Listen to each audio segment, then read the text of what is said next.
Welcome to the brand new GMBN Tech Show. This is our new weekly show focusing entirely on the world of mountain bike tech. We're going to be taking you to the manufacturers, we're going to be looking at stuff, how it's produced and the way things are designed, and of course we want you guys to get involved.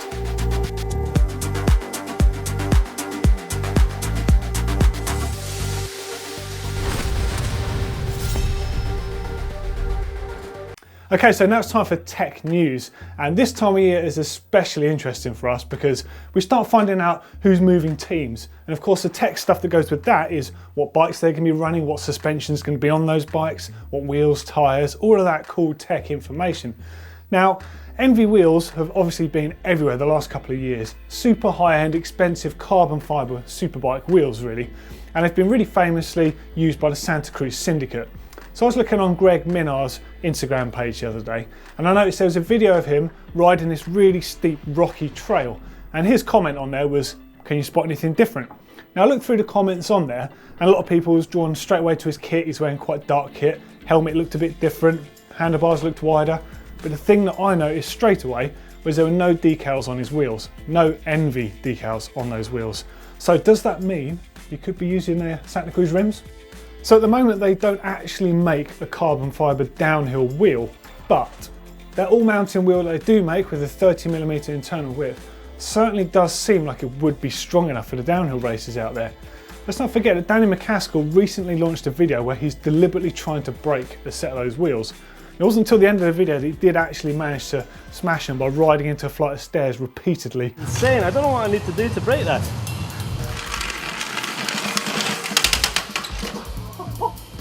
Aluminium would be like a square block by now. Now, Danny's actually been using those wheels for quite some time, just off the record. He's actually been using them since his Wee Day Out video. If you look very closely, you'll see them on his bike in there. And a really cool fact is that Danny is still running those very same rims even today. We did ask Santa Cruz if they were actually making a downhill specific rim, and all they commented was, can't really tell you too much at the moment, but we have some R&D development going on. Watch this space. So next up, I want to talk about Danny Hart. Mondraker made the announcement last week that he would no longer be riding for them. And that was a really successful 3-year partnership he had with the brand, who produced the really famous Mondraker Summum Carbon Pro bike. So this is a very progressive downhill frame, one of the lightest bikes on the market as well, and had very adjustable geometry. And it took 3 years really for Danny to sort of get into the bike as such and get his setup tweaked. So it's quite unusual for someone when they're at that sort of stage in a brand to sort of move aside. But Danny, interestingly, is signed for Team Saracen. Now, Saracen bikes are a British brand and they've actually been around since the mid-80s. They're first making bikes in 1984. Although Mondraker have a very sophisticated design, Saracen do as well. They've got the Saracen Mist and it's available in carbon fibre too. So this is a superbike sort of level of downhill bike. So at the moment, Danny is away testing in Portugal with Team Saracen and the mechanics. Now we do know that he's got a couple of different size frames, he's got a number of headsets for changing the reach on the bike, and a whole bunch of other stuff. So we're going to have a pro bike check with Danny with his final bike as soon as he returns from that trip. And finally, Orbea have got a brand new enduro team, a 4-person team, and they're going to be riding the Rallon bike, which is that amazing bike that's got the offset shock and the offset linkage. It's a really, really cool looking bike and it's quite progressive geometry on that too. Now on the team is Brit racer Becky Cook alongside Xavier Saint-Romain, Gabriel Torralba and Thomas Leperi. They're going to do some serious damage on the EWS scene, so just watch the Orbea team go. So we want to see where you can play with your bikes, whether that's the front room, the garage, your mate's house, even your local bike shop. If they've got a especially good workshop, fire it in, we want to see it. What I want to do is kick it off and I'll show you my awful sort of working space that I have to suffer at the moment. Now the picture on screen shows you a rather messy garage with some bikes stacked in. It is crammed, and the reason for that is I'm actually in the process of moving house and I'm actually building a dedicated workshop in the new house. So at some point I'll give you a tour of the new place when it's done, but for the meantime, sorry about this. Here's my entry. Don't forget to tag us on Facebook and any of those pictures you post, the same on Instagram. Of course, you can comment in the comments below and email to the email address on the screen. Welcome to Rewind. So this is the retro corner of the GMBN Tech Show. And we're going to be paying homage to some of the original tech and how it developed into the stuff that you guys are riding today. Just for example, did you know that this was the original dropper post? I'll tell you all about that in a future show. And look at this monstrosity here. Back in the day, this Troy Lee Designs Edge helmet was so sought after. Removable jaw guard, where have we seen that today? All the modern Enduro helmets do the same thing. Everything you think is new, it has been done before. Maybe not quite as good, but this is where we're gonna have a bit of a laugh with these sort of things. So perhaps you didn't know about those early suspension forks or what the first disc brakes were like. Anything you wanna know, let us know in the comments below and we'll try and dig some of this old retro kit out to look at.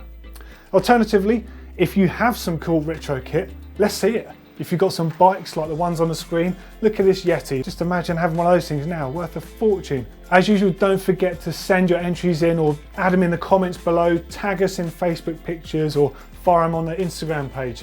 We really want to see all of this old school tech and answer your questions about it too. It's a section of the show where we talk about customizing and upgrading your mountain bike. Now, when you say upgrading, a lot of people think that's just bolting on some shiny pedals that are expensive or just doing stuff for the sake of it. But actually, one of the really good things about mountain bikes is that as you wear things out over time, you can upgrade those to make your bike better, lighter, and function better. And of course, there's a lot of detailed things you can do, like setting up your suspension, changing the oil weight in there, making the suspension units feel more progressive. We want to know all of those cool things you've been doing to your mountain bikes at home. So to kick it off, I'm going to fire you over to Blake, who's got this really cool upgrade that he did on his bike that didn't cost him any money. Check this out. So Neil and Doddy are using their lockouts and it's perfect for them for climbing. For me, this is a little bit different. I like to use it when it comes to jumping. I tend to flick it straight to 110 and that kind of stiffens it all up to give me a little bit more pop on the jumps because I don't really want to run it at 150 on these little steep jumps where I kind of sags in. So welcome to Tech of the Week. So this is a part of the show where we discuss something that basically we've been talking about ourselves whilst out riding for the last week. Now that could be something brand new, it could be something we've changed the setup of, or it could have been something that's been on our bike for a long time that we've kind of just gone under the radar with. First up is this week's entry. So it's by Bike Yoke and it's a Revive dropper seat post. So this is not like all of the other dropper posts on the market. It's a little bit different.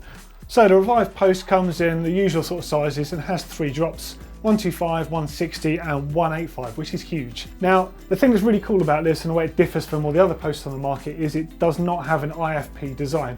So that stands for internal floating piston. So for example, the RockShox Reverb post has an IFP on the inside, has 4 seals, and it has the separate air and oil chambers that are divided by that piston.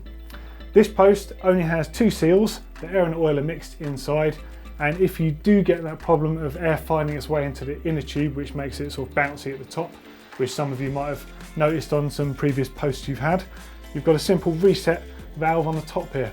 Nice little feature that. So what do you think of this post and the fact that you can sort of tune it at home? Let us know in the comments below. So over the year, I'm going to be taking on a whole bunch of cool projects for the channel, and of course this very show.